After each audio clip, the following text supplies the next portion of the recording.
Hey, it's Lynn. Hey, it's Tanya.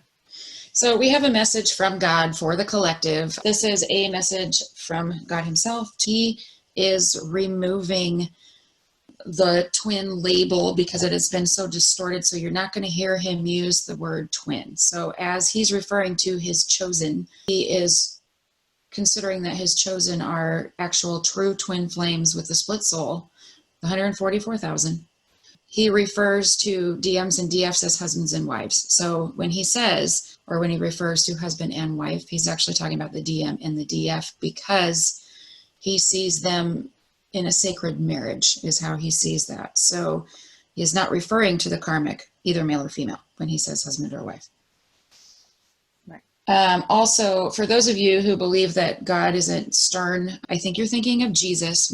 We've addressed this in other videos and comments in our other videos that we have published regarding what God has been saying to the collective. But God is very neutral, doesn't come from a fluffy or overly loving place like Jesus. They're two completely different beings. So keep that in mind.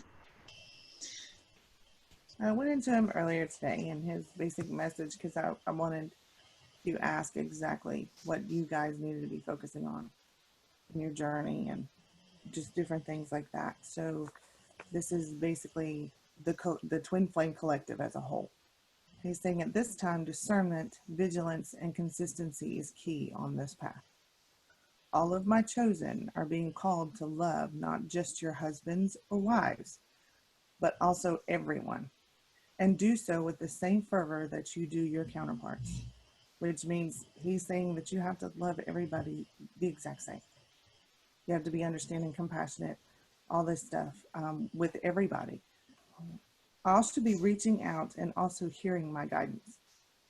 If there is no connection to the true me, your God, then your whole journey and path is in lack. So basically, if you're not hearing God, then you're lacking something major because this is a God-centered journey. This especially applies when we've got people that are still referring to the guidance in their journey as source or creator or spirit or the universe. Mm-hmm. So God's saying this is a God-centered journey. Right. How are you seeing without my eyes?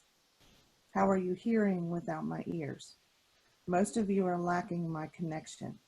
The cosmic beings and the archangels are good guidance, but without me, this means nothing. Because basically what he's saying is that they get all their guidance from him. So, and he's just kind of standing back going, okay, when are you going to see me? When are you going to ask me? Because this is, basically he's the one that should be your go-to.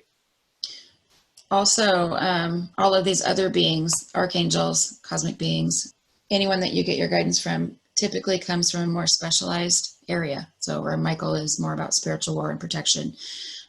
You might be doing some, energy work or grid work with a different cosmic being, but in order to have a fully rounded guidance on everything that's encompassing your entire twin journey and what your real responsibility is, it's all centered around God.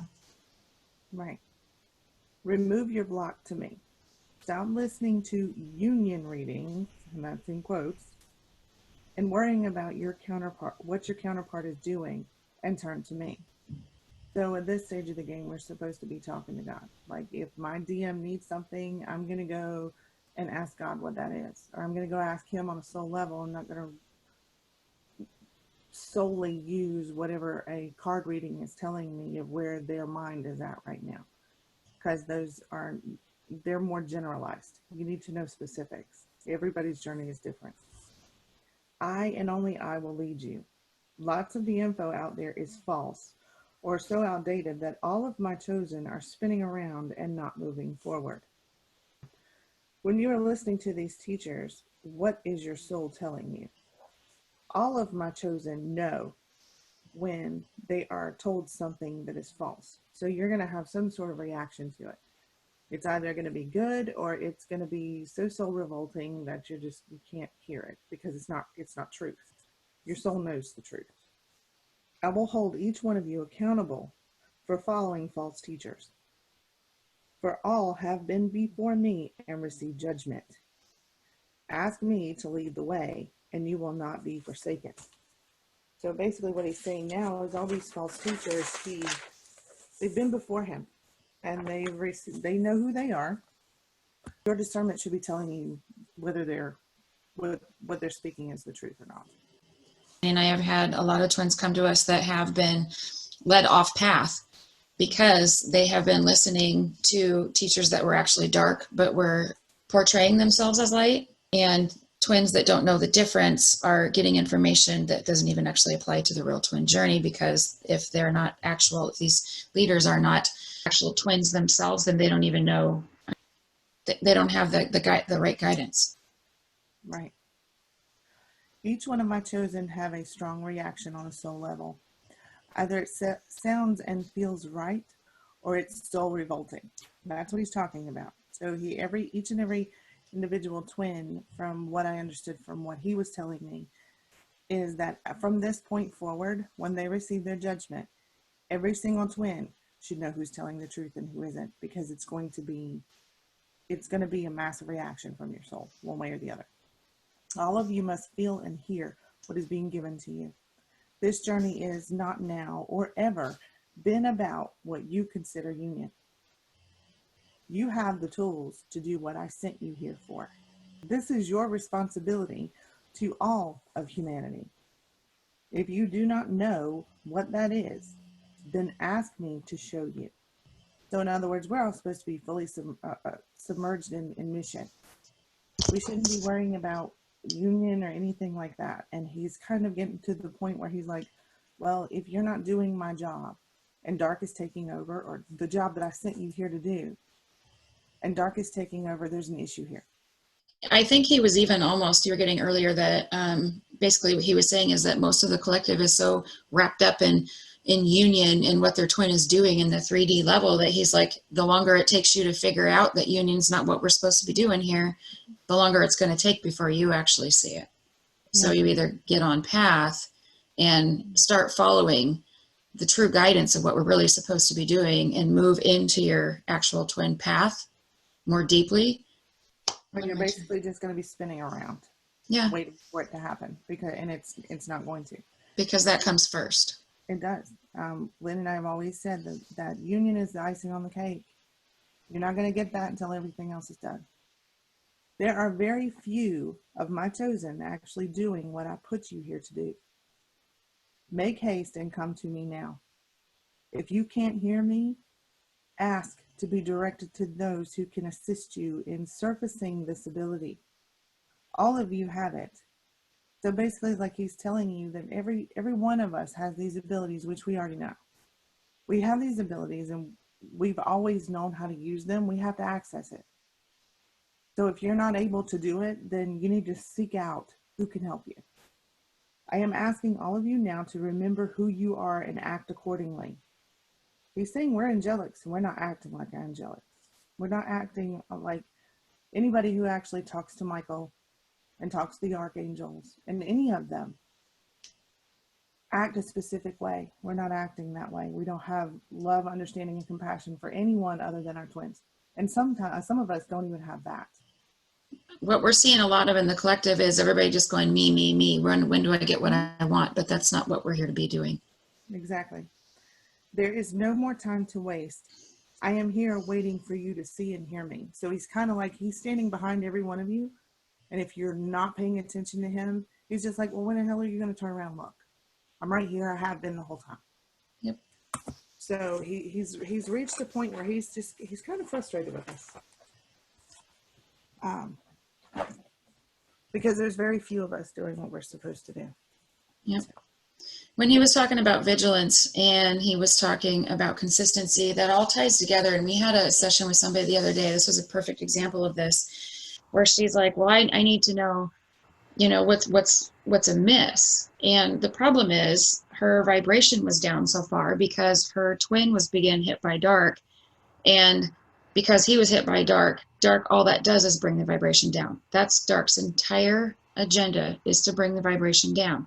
If twins are brought down, their light isn't as strong, their abilities aren't as strong, we can't connect a team, we can't light up the grid. As twins, we have to keep our vibration high and consistently. So if we're not vigilant about keeping the dark off us and our twins, and we let our vibration drop, we're not connecting to team. We're not connecting to our twin. We're not moving forward. We have to be vibing high at all times. And the way to do that is to stay vigilant about your clearing and protections. Do clearings and protections that are actually efficient and effective. And we're not talking about just blowing sage and burning candles and incense. It doesn't do it. It's so important to keep vibration high consistently because of this. What a lot of twins don't realize, and what, Tan, you wrote an article about it the other day, about how everything that we do impacts our twin energetically. So if, like, say you get in a fight with your ex, or you get in traffic and you get stressed out, or something stresses you out, your twin is in turn, because we are so integrated, that energy is going to affect him or her. Mm-hmm. So you're bringing their vibration down. It's really important to make sure that in every given moment throughout the day, that you're staying in a peaceful, loving place. If you're staying in a peaceful, loving place, then your twin has the best opportunity of staying in a peaceful, loving place. So if you guys can maintain that high vibration all the time and consistently, and then consistently send your twin love, faith, trust, and compassion, mm-hmm. It's the best opportunity to have the strongest connection and to move forward. But a lot of people are getting caught up in this anxiety of what's going on, when is union going to happen, and really all that does is just push you back into a spiral. Yeah. Oh, a lot of you want to know how to support your twins. This is how to do it. Mm-hmm. If you're supporting them energetically, you're helping them more than you ever could in the 3D. Because it's assisting them in moving forward in their day. They mirror exactly everything we do. We're having a bad day, they all of a sudden start having a bad day. It's crazy how I've seen it happen over and over and over again with my own. So it's one of these things where we have to support them energetically. And if we're yelling at people in traffic, as I said, or we're constantly in a negative place because we hate our job or whatever the hell it is, if that shit's not being flipped, your twin is going down because of it. Let's just be honest. And it only takes a couple seconds. I mean, somebody could cut you off in traffic and your heart races and you call them a fucker or something. Your twin, in turn, is getting a rush of negative energy that sometimes it can take them a couple of days to recover from it. You guys have no idea. We watch it happen all the time. Twins are so integrated. You feel everything. You share everything. So just be really mindful that every reaction that you have is going to affect them instantly. And a lot of it too is even the people that you argue with. If you're arguing with somebody, if there's a simple reason for that. It's because they're not where you are. They're not going to see what you're seeing. It's kind of like, this is what God is saying when he's saying, move into this place of compassion and love and all that for everybody, not just your twin. Mm-hmm. Because you have to, if you're going to look at your twin in the way that, okay, he was hit with dark, this is why he acted like this. You kind of need to look at everybody else that way too. Like, okay, this person's having a bad day. That's why they're in my face screaming at me. Because we're angelics, this is how angelics react. It's called mastery. Mm-hmm. The faster we master this, the better off everything's going to be. Yep. So if you can just focus on not reacting to anything, but in a way of mastery and 100% unconditional love, and not only to your twin, but to everybody around you, then you're going to be vibing high consistently, which means your twin's going to be vibing high consistently. The higher you vibe, the better you can connect to each other, the better you can connect to team, the better you connect to God, the more movement you will have in your journey. Mm-hmm. So that's what's key right now. Yep. So go connect to God. And like he said, if you have any questions about your journey, start relying on his guidance. Mm-hmm. And if you need assistance in the 3D, then ask him to direct you or to show you the way to whoever he feels is actual valid support. Yeah. So there's that. Okay. Much love to everyone. Yeah. I am going to type out this entire transcript that Tanya got, and we will put it word for word below. So if you want to just see exactly word for word this message from God, then it will be printed underneath the video. And then we'll also put it up on our website. So there you go. Have a great day. Yeah.